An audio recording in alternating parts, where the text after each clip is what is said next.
memwakwaba mediafia amankwa tamaklo yene Dr. Duwatin gusoti adwamane yewie yenkomo no hypertension temeso tie ni ye fasedama adwumakuo endpoint homeopathic clinic wo muntio ni nya kwan di nkomo bia ya pomuden na sebe ya obeji bread nwa hwebie nti 5 minutes anopa bia na de abro no wantu anamo ekomunyuma so meso ya men tie ne tra keke se fa ho se mfa ho de tie bi da chi bi ebi ade be ya de me Dr. Duwatin wa ha dog ye na se na wotwi wa bo ho moden ye hwe yetimi kio na kwan be ne ye fa so eye no yo hypertension ya de a said is kan no ye se yetimi kum nipa silently na hypertension ti no ama nipa bebiri akonya akomayade ama bi mo anya kidney yade bi mo kidney afeli the effect of it in na ama bi mo anya yade e stroke ama ebi mo so kra no se bi mema bebiri no dobnada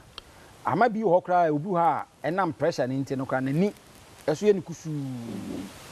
esai bi ama bi mu kra ni asase se esai na hypertension no ekwan ya efa so ayehwe etimi tu ase no eye simple hypertension a bebiri doctors bebiri okwa kwalebu a bebiri say o hypertension de yensa na ye manage because the entire on person be ha na hono say hypertension before betime tu ase no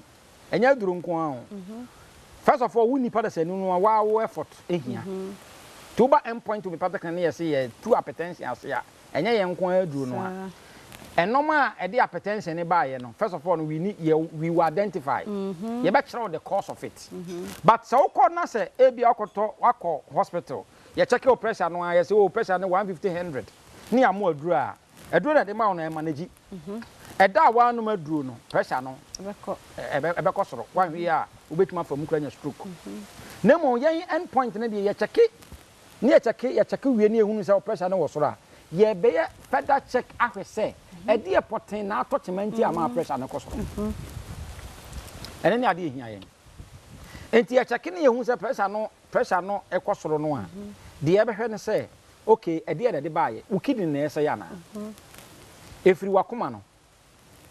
anase o cholesterol na wosoro anase wuntini no mu na mu ayi wiki edi e poten anansa bi ya wonomo anannuane a wudie ennuane a wasesa nchene gumuo sodium giving food a wudie a nti wa retain more fluid in the body no eni nti na edi sa hypertension ne bana nti bi wa na ye wo lifestyle it will lifestyle na ye mu aduru a we will make sure so we will change your lifestyle so obi na dwen say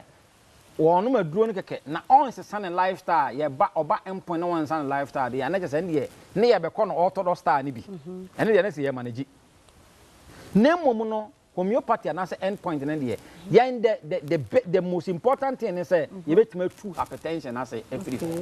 na betima tu hypertension as everywhere know the cause of it at the corner de buy no lifestyle na this ade ne buy no also wutimi ye dey atwa wu firi ho na wanu meduro amana tima correct we hypertension is no more okay that is how it obu na edua wunwa ne die time odi di kwa na enye exercise na wonye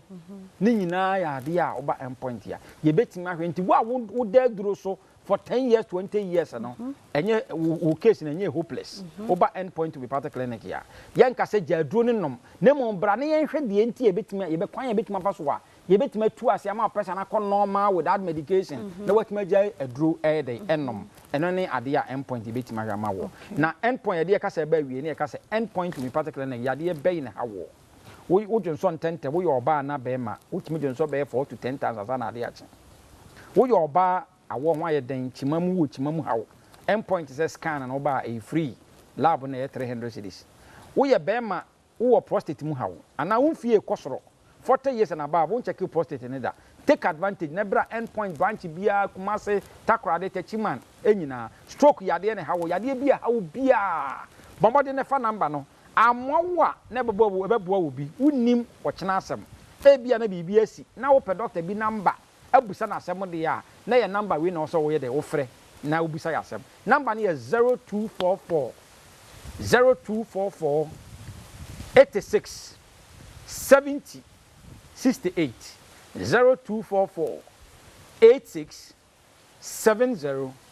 68 yeah that's it Dr. Duboatin na yetene kano na wotwi mu hypertension ye kasa de fa ho gidi yeso wasua de pa se de yenso yesua de e wo hai fa number no biom 0244867068 ya wie bia wo frɛ no no obetumi a obɛmo aba no wahwɛ